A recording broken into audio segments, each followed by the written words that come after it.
Bueno, muy buenas tardes. Yo quisiera agradecer particularmente a Rafael y a Carmen por todos sus apoyos y atenciones. ¿Tiene algún inconveniente estar en la recta final de un evento como este, tan interesante? Porque muchas de las condiciones y conceptos creo que ya se vertieron, incluso algunas diapositivas se parecen bastante, pero me parece que eso abona también a que le da a uno la oportunidad en concentrarse en alguna condición particular que nos interesaría plantear con ustedes. Hoy día el tema fundamental que se planteó es cómo es que la telemedicina es una herramienta disruptiva para los sistemas de salud y cómo es que podríamos abordarlo. Y empezaré desde una óptica muy amplia y quizás el ejercicio vaya a completar un poco los ponentes anteriores con este enfoque. Sin duda es un reto estar ante gente de tecnología y con muy pocos participantes del área médica, y es quizás un enfoque por razones evidentes de formación o de deformación, totalmente el tema de cómo aborda, digamos, un director general con una base médica, con un origen médico, temas como estos, ¿no? Mucho de lo que hemos estado viendo en esta mañana me parece que se refiere, en términos generales, se aborda el cómo o el cuándo se podría hacer, ¿no? Cómo se puede sistematizar los sistemas de información, cómo se puede hacer monitoreo, cómo una tableta funciona, qué es lo que se puede hacer. Pero yo considero que siempre en una condición como esta tendríamos que hacerlo el por qué tendríamos que hacerlo. O sea, por qué es importante que se haga, porque qué es el motor que da para ese sentido con un enfoque de sistemas de salud. Mucho de lo que se ha comentado, decía, ya está puesto acá. Y lo que tienen ustedes enfrente es lo que mucho conoce como la tormenta perfecta. Ya lo comentaban los anteriores expositores.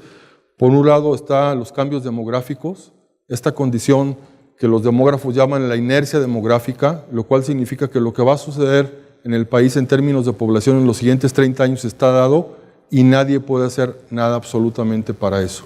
Pudiéramos tener algún dato que nos pudiera dar una dimensión. Ahora se sabe que las personas o los niños que nacieron del año 2000 para acá, hay una alta probabilidad que vivan más de 100 años. Entonces, simplemente en términos poblacionales y en términos de salud, podremos ir dimensionando cómo está el tema.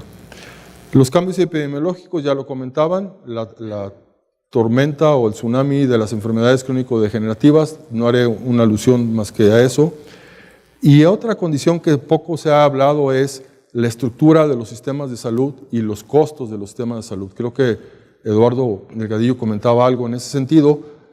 Déjenme decirles que esta idea de los niveles de atención surge más o menos en 1920. Sin duda, el primero, segundo y tercer nivel es una condición que ha demostrado alguna función muy útil a los servicios de salud. Entre otras cosas, son los grandes centros de salud, los terceros niveles, los institutos nacionales de salud, donde se concentra la mayor cantidad de talento, de recurso, pero también de dinero. Y lo que ha pasado a través del tiempo de 1920 para acá, me parece que se han concentrado en las grandes ciudades y entonces la población tiene que emigrar para recibir la atención, pues porque tiene estos niveles. Me parece que eso, la tecnología, tiene una gran capacidad de revertir el tema. Simplemente algunos puntos que ya comenté, la inercia demográfica, cómo se va a configurar la población en los siguientes años, la dimensión de la diabetes, la hipertensión y aquellas enfermedades crónicas sumadas, el porcentaje de pacientes diabéticos que va a tener hipertensión y que va a tener insuficiencia renal es realmente muy importante, y la demanda que esto sucede, y la concentración de los recursos en ciertos centros hospitalarios o ciertas áreas del país que obligan a la movilidad de los pacientes, y como lo decíamos en la mesa, siempre los tickets de boletos alguien los paga, no importa cómo se haga, ¿no? Déjenme poner un ejemplo, y traté de buscar un ejemplo. Esta diapositiva la agregué hoy en la mañana, teniendo en cuenta que es un foro eminentemente tecnológico. Déjenme hacer un paralelismo. Pocas veces se considera al área de salud como una industria, como cualquier otra industria, y a un hospital como una empresa, como cualquier otra empresa, público o privada. Pocas veces tenemos esa consideración, sobre todo con los hospitales públicos. Parecería ser que son empresas o ni siquiera son empresas, ¿no? Pero me parece que el tema como industria, descentralización, es el clásico ejemplo de una evolución disruptiva de la tecnología y una evolución disruptiva de una industria. A lo mejor no muchos, pero conocen la historia, se acuerdan cuando había los grandes centros de cómputo, donde era un cuarto quizás del tamaño de esta habitación o quizás un poco más chico, donde estaban concentrados en algunas universidades o algunos grandes consorcios de negocios. El acceso era muy complicado y se requería un alto grado de capacitación para participar en ellos. Era muy sofisticado el tema. No sé si le va sonando el ejemplo un poco con el tema de los sistemas de salud. ¿Qué pasa después? Bueno, que surge una capacidad de cómputo mucho menor a esto. Lo primero que llama la atención es que no se abarató los grandes mainframes que había, no se abaratan, sino surge una tecnología que no tiene con mucho la capacidad de esto, pero da otras capacidades. Y la historia a partir de ahí se viene en cascada. Después vienen las laptops, que no eran los grandes equipos de cómputo de oficina, pero tenían otra habilidad de portabilidad y conectividad y una condición que viene ahí. Y luego vienen los tablets y luego vienen los teléfonos celulares, que yo no sé hasta cuándo les vamos a llamar teléfonos celulares, porque ahorita hacen todo, además de comunicarse. Entonces, si ustedes lo siguen, es el clásico ejemplo de centralización en el origen y descentralización. ¿Podría suceder algo con el tema médico? Me parece que sí. Hemos sido testigos en esta mañana y tarde de trabajo, que me parece que el tema no es tecnológico, no hay una condición tecnológica relevante, el problema no es la tecnología, a tal grado que las empresas de tecnología, como lo hemos estado viendo, se han segmentado de tal manera que tenemos algunas que se dedican a expediente electrónico, algunas que se dedican a todo lo que es los conceptos de administración, toda la parte de genómica, la parte digital, de tal manera que el tema no es por ahí. Lo primero es pensar, y es la primera pregunta que dejo sobre la mesa, ¿es suficiente la innovación tecnológica para producir los cambios que requieren los sistemas de salud, que es lo que estamos viendo hoy? ¿O se requiere hacer algo más? La segunda pregunta es, el reto es cómo introducir estas tecnologías en los sistemas de salud que actualmente operan. Y eso es lo que su servidor se ha dedicado a trabajar los últimos 7 o 8 años. Ya vimos cómo la tecnología funciona y lo que puede hacer una tableta y lo que puede hacer un ordenador y lo que puede hacer. Sí, pero en el ámbito de la medicina privada o pública, en pequeños o grandes ambientes hospitalarios o sistemas de salud, el reto es cómo introduzco estas tecnologías y que me parece que por ahí estaría el problema. Esta diapositiva con el propósito la dejamos en el idioma original y hay una corriente en los sistemas de gestión de salud, y estoy hablando de la perspectiva médica como director médico, que dice que es probable que lo que se ha tratado de hacer en los últimos años es resolver los problemas de un sistema de salud que es inaccesible, que es caro, estudiando con la misma óptica de los sistemas de salud. Y que tal vez si lo dejáramos eso a un lado y pudiéramos examinar hacia lentes diferentes, con un lente diferente, tal vez donde la base fuera la investigación y la innovación, pudiéramos ver cosas que otros no han visto en el pasado. El señor es Clayton Christensen, es un personaje hoy día, seguramente muchos de ustedes lo han leído. Este es un libro que él publica hace ya 10 años o 9 años, en donde hace un cuestionamiento, y la historia del libro es muy curiosa. Dice que un día en la tarde fueron a visitarlo el director de la Escuela de Medicina de Tufts University en Boston y un director de los grandes hospitales de Boston, y le plantearon la problemática del sistema de salud de los Estados Unidos. Y la respuesta tardó cerca de 6 años. Mucho del producto es el libro donde determinan, y pongo el contexto histórico de la referencia, porque donde determinan, este es el Hospital General de Boston, el Mass General, es un ícono en la atención médica en los Estados Unidos. Y entonces lo que ellos se atreven a decir, siendo en Boston y siendo gente de Harvard, dice que el sistema tradicional que tiene el Mass General como modelo de negocio no es viable. Entonces quizás ahí está el origen de la reflexión, quizás ahí está donde deberíamos estar, y entonces entender el por qué los sistemas de salud tienen que cambiar. Dicen que la necesidad, Platón dijo que la necesidad es la madre de toda la invención, y entonces, ¿por qué no trabajamos en 3 ejes? Es evidente que necesitamos hacer un cambio en nuestro sistema de salud, ¿y qué pasaría si tratáramos de cambiar el modelo de negocio? Y eso lo vamos a tratar de explicar en los siguientes diapositivas. ¿Qué pasaría si utilizáramos las TIC como una palanca en el otorgamiento de los servicios o una palanca en el cambio? Y no necesitaríamos inventar el hilo negro. Los recursos tecnológicos, fuimos testigos esta mañana, que existen. ¿Me pasas el video?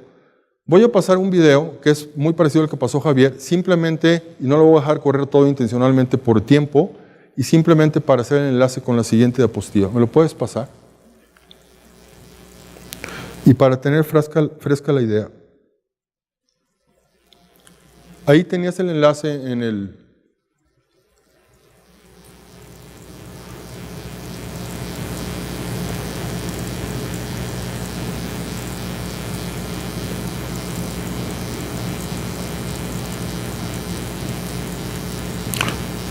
Tienes también el video en el raíz, si quieres pasarlo de ahí.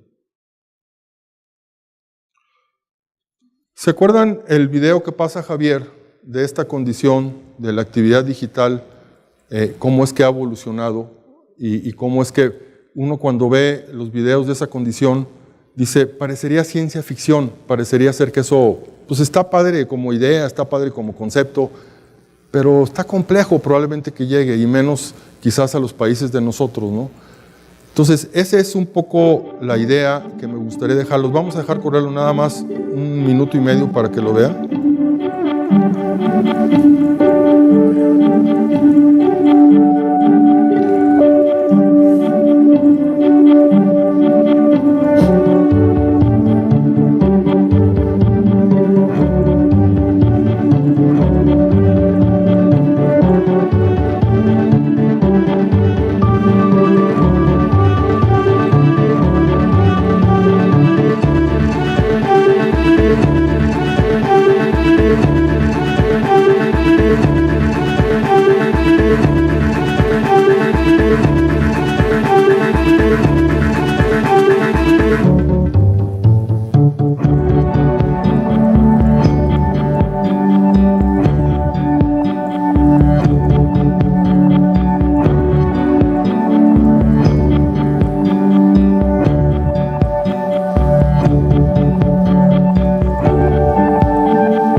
¿Podríamos cortarlo y seguir con la presentación? Lo primero que se requiere para un cambio es la visión. Quiero hacer referencia a ese video y llevar un poco la historia o el tiempo hacia atrás.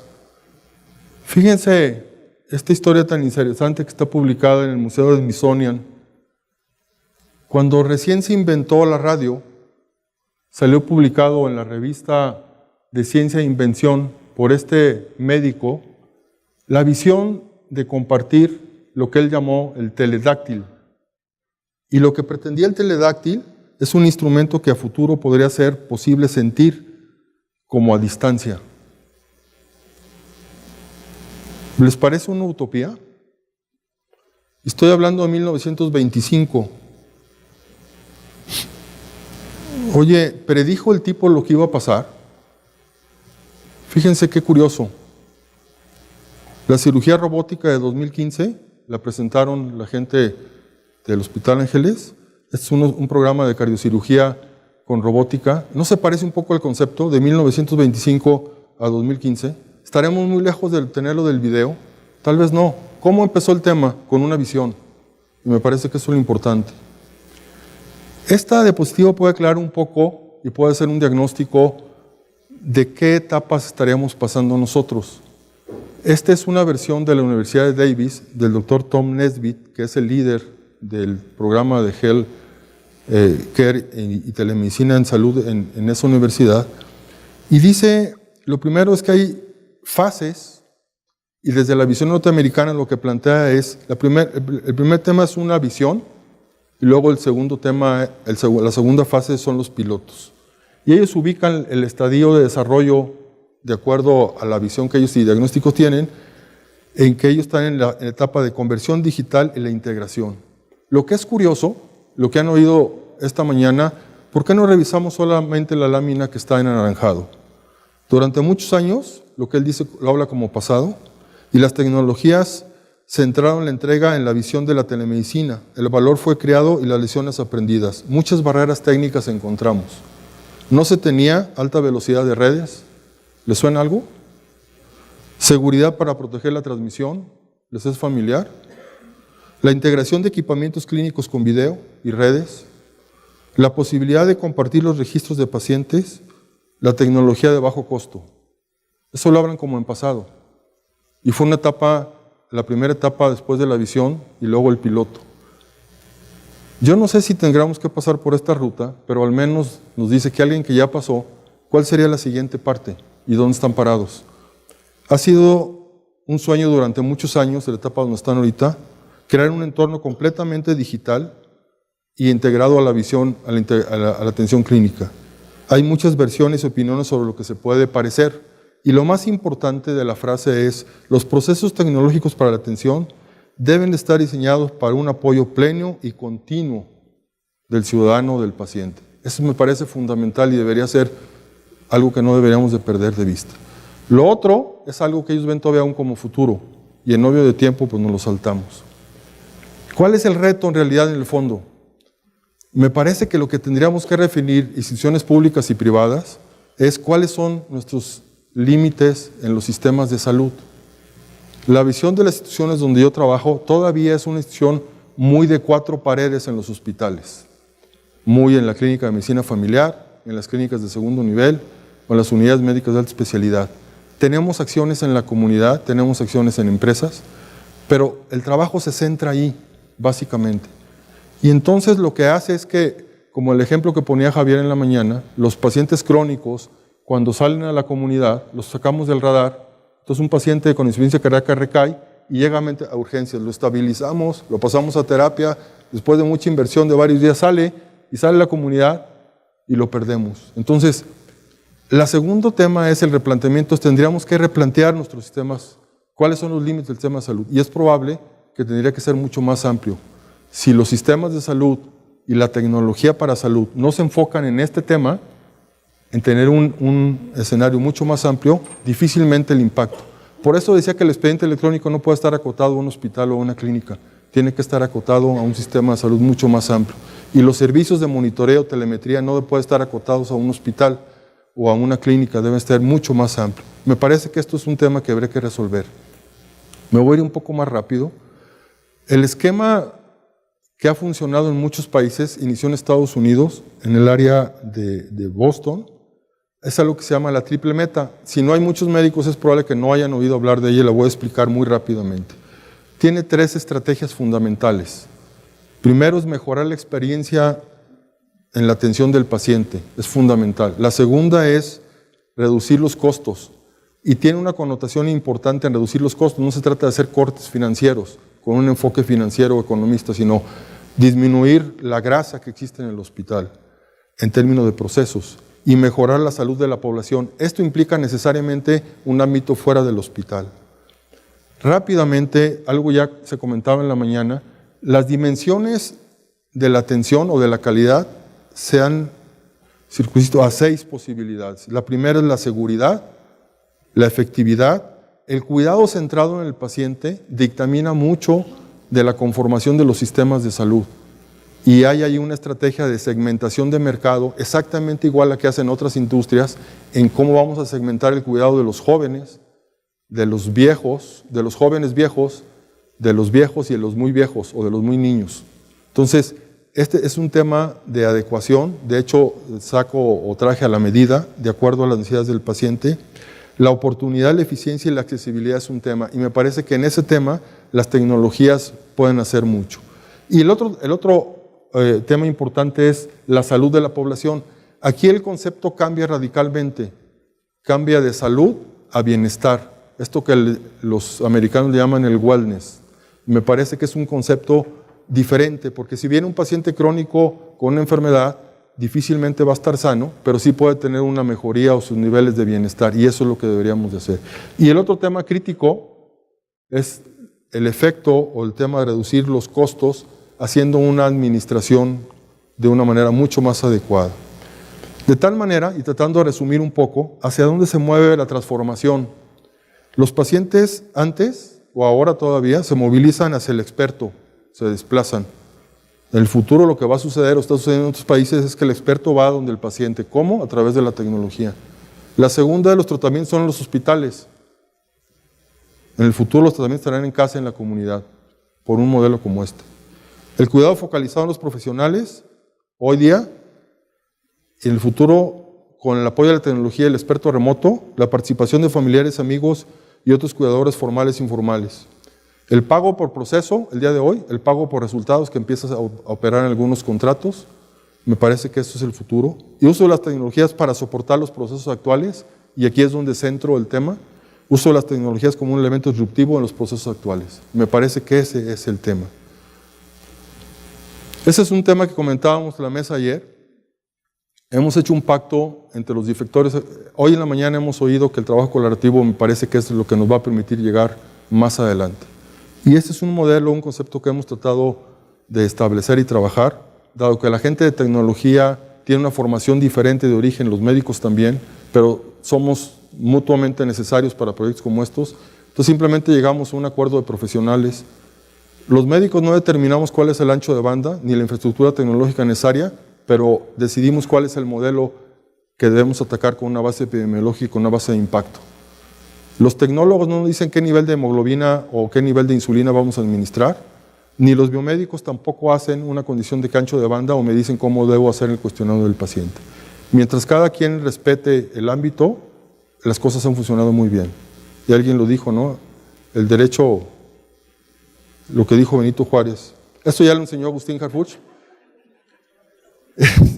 Ya lo dijo Agustín Harfuch. Son cómo los sistemas utilizamos la tecnología, y eso es importante.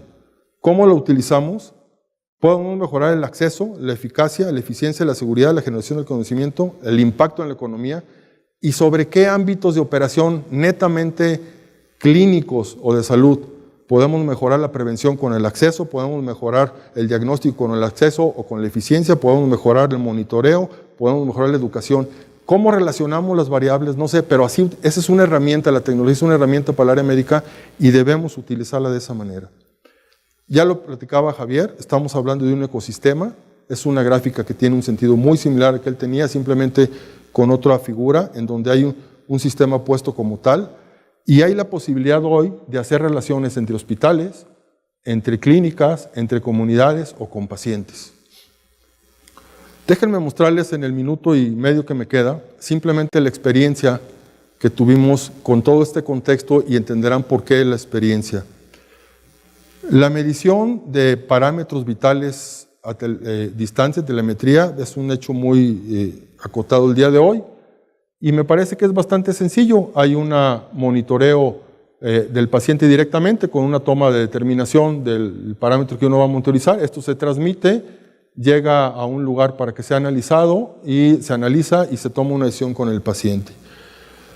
Esta es la situación concreta en lo que pasa en el hospital de pediatría donde trabajo. Los pacientes llegan un día, son generalmente escolares o adolescentes, debutan como diabéticos con un evento grave, llegan a urgencias compensados con una cetocidosis, se estabilizan 2, 3, 4 días cuando más graves y luego pasan una etapa de supervivencia donde los preparamos para que ellos puedan sobrevivir con la enfermedad. Les enseñamos su dieta, les enseñamos a inyectarse insulina, les enseñamos muchísimas cosas y entonces lo que hacemos es que una vez que se van, les damos una hojita y le hacemos una hojita de automonitoreo y se van una semana y luego regresan a la semana y luego se van 2 semanas y luego regresan y así estamos ajustando su dosis. ¿Qué fue lo que pasó? Básicamente lo que hicimos es pasar de un elemento de monitoreo en una hoja a un monitoreo digital, y haciendo intervención y teniendo en cuenta cómo estaba el paciente en la comunidad. Ustedes no necesitan ser endocrinólogos, ni pediatras, ni expertos para saber que este proceso que sea, cualquiera que sea, está descontrolado, ¿sí? Este proceso tiene un descontrol menor que este, pero me parece que aún está descontrolado, y este es un ejemplo clásico de un niño que está controlado. Eso es lo que vimos en el estudio, eso es lo que pasaba, y que estaba asociado a una condición específica, y que entonces cuando los pacientes se dieron cuenta y los papás se dieron cuenta de que estaban descompensados, empezaron a hacer unas preguntas, y entonces pudimos detectar que mientras no estaban en el hospital, mientras estaban en la comunidad, tenían condiciones de comportamiento metabólico de esto, y cuando llegaban una semana, 2 semanas, un mes después con su hojita, pues era demasiado tarde y ya había pasado. Para términos muy básicos, el señor que es diabético lo conoce, la hiperglicemia no mata, la hipoglicemia sí mata. Y entonces lo grave de estos valores no es lo de arriba, sino los que están por abajo del valor base, donde los pacientes tenían eventos de hipoglicemia, y entonces se podía hacer una intervención. El mismo modelo lo hicimos con insuficiencia cardíaca. ¿Y qué probó el modelo? Lo primero es que, si bien hay modelos replicados en esta condición en otros países, se puede hacer con niños mexicanos, adolescentes, con un sistema tan primario, tan embrionario como lo tenemos. Y los resultados fueron bastante interesantes. Déjenme terminar con este esquema que me parece que puede resumir un poco la mañana y un poco lo que consideramos con el tema, y puede hacer fusión entre los tecnológicos y los médicos. Este es un artículo que me parece que es oro molido, es un artículo de 2 hojitas, solamente 2 hojitas. Fue publicado por el doctor Enrico Coeira, él está en Australia, y dice que las 4 reglas fundamentales para reinventar el sistema de salud son bastante sencillas. La primera es, los sistemas técnicos tienen consecuencias sociales, y si no, pues vean los celulares y todo lo que está, y las LAP, sin duda tienen que hacerlo, ¿no? Luego la regla número 2, los sistemas sociales tienen también consecuencias en la tecnología, y ese es un hecho como tal, ¿no? La tercera regla es, nosotros no diseñamos tecnología, diseñamos sistemas sociotécnicos. Y entonces aquí es donde podría estar, en el buen sentido de la palabra, el maridaje entre la parte tecnológica y la parte médica. Y la última es, los diseños de los sistemas tecnológicos deben ser entendidos con base en cómo las personas interactúan con la tecnología. Y me parece que con eso podríamos cerrar la conferencia el día de hoy y dar una condición en términos de por qué los médicos, tecnólogos y biomédicos debemos estar siempre trabajando juntos, y puede ser un buen ejemplo de qué es lo que necesita el salud y por qué requerimos la tecnología, por qué requerimos cambiar los sistemas, y más o menos cuáles son las tendencias actuales en ese sentido. Muchas gracias. José, al contrario, muchísimas gracias a ti. ¿Hay preguntas para el doctor? Aquí tenemos una pregunta. Buenas tardes.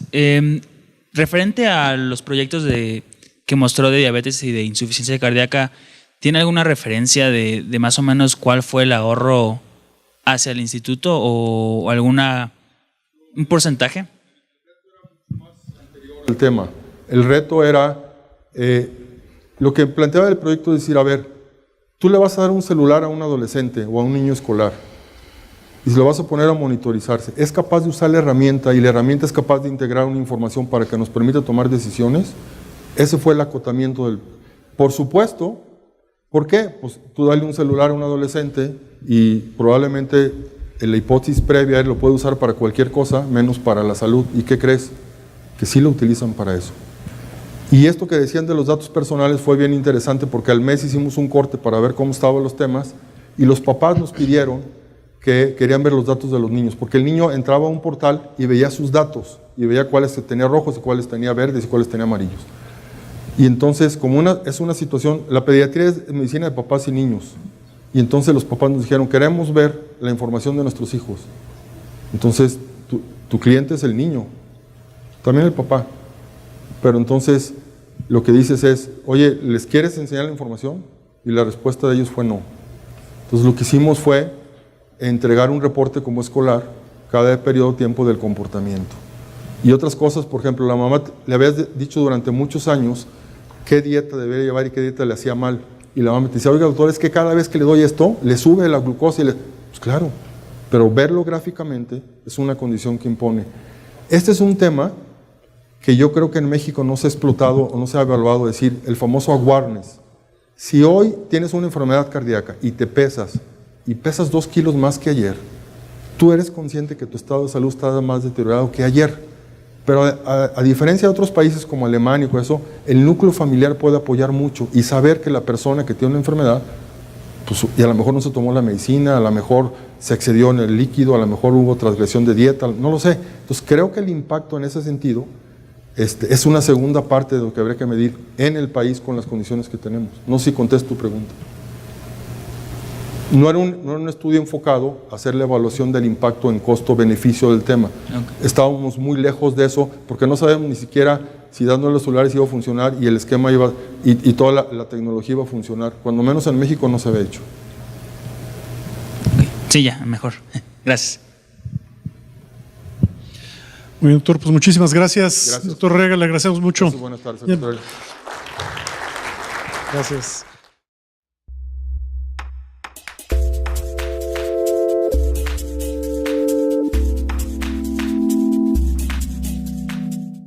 Bueno, muy buenas tardes. Yo quisiera agradecer particularmente a Rafael y a Carmen por todos sus apoyos y atenciones. ¿Tiene algún inconveniente estar en la recta final de un evento como este, tan interesante? Porque muchas de las condiciones y conceptos creo que ya se vertieron, incluso algunas diapositivas se parecen bastante, pero me parece que eso abona también a que le da una oportunidad en concentrarse en alguna condición particular que nos interesaría plantear con ustedes. Hoy día el tema fundamental que se planteó es cómo es que la telemedicina es una herramienta disruptiva para los sistemas de salud y cómo es que podríamos abordarlo. Y empezaré desde una óptica muy amplia y quizás el ejercicio vaya a completar un poco los ponentes anteriores con este enfoque. Sin duda es un reto de anteriores expositores. Por un lado están los cambios demográficos, esta condición que los demógrafos llaman la inercia demográfica, lo cual significa que lo que va a suceder en el país en términos de población en los siguientes 30 años está dado y nadie puede hacer nada absolutamente para eso. Pudiéramos tener algún dato que nos pudiera dar una dimensión. Ahora se sabe que las personas o los niños que nacieron del año 2000 para acá, hay una alta probabilidad que vivan más de 100 años. Entonces, simplemente en términos poblacionales y en términos de salud, podremos ir dimensionando cómo está el tema. Los cambios epidemiológicos, ya lo comentaban, la tormenta o el tsunami de las enfermedades crónico-degenerativas, no haré una alusión más que a eso. Y otra condición que poco se ha hablado es la estructura de los sistemas de salud y los costos de los sistemas de salud. Creo que Eduardo Delgadillo comentaba algo en ese sentido. Déjenme decirles que esta idea de los niveles de atención surge más o menos en 1920. Sin duda, el primero, segundo y tercer nivel es una condición que ha demostrado alguna función muy útil a los servicios de salud. Entre otras cosas, son los grandes centros de salud, los terceros niveles, los institutos nacionales de salud, donde se concentra la mayor cantidad de talento, de recurso, pero también de dinero. Y lo que ha pasado a través del tiempo de 1920 para acá, me parece que se han concentrado en las grandes ciudades y entonces la población tiene que emigrar para recibir la atención, pues porque tiene estos niveles. Me parece que eso, la tecnología, tiene una gran capacidad de revertir el tema. Simplemente algunos puntos que ya comenté, la inercia demográfica, cómo se va a configurar la población en los siguientes años, la dimensión de la diabetes, la hipertensión y aquellas enfermedades crónicas sumadas, el porcentaje de pacientes diabéticos que va a tener hipertensión y que va a tener insuficiencia renal es realmente muy importante y la demanda que esto sucede y la concentración de los recursos en ciertos centros hospitalarios o ciertas áreas del país que obligan a la movilidad de los pacientes y como lo decíamos en la mesa, siempre los tickets de boletos alguien los paga, no importa cómo se haga, ¿no? Déjenme poner un ejemplo y traté de buscar un ejemplo, esta diapositiva la agregué hoy en la mañana, teniendo en cuenta que es un foro eminentemente tecnológico, Déjeme hacer un paralelismo. Pocas veces se considera al área de salud como una industria, como cualquier otra industria, y a un hospital como una empresa, como cualquier otra empresa, público o privada. Pocas veces tenemos esa consideración, sobre todo con los hospitales públicos. Parecería ser que son empresas o ni siquiera son empresas, ¿no?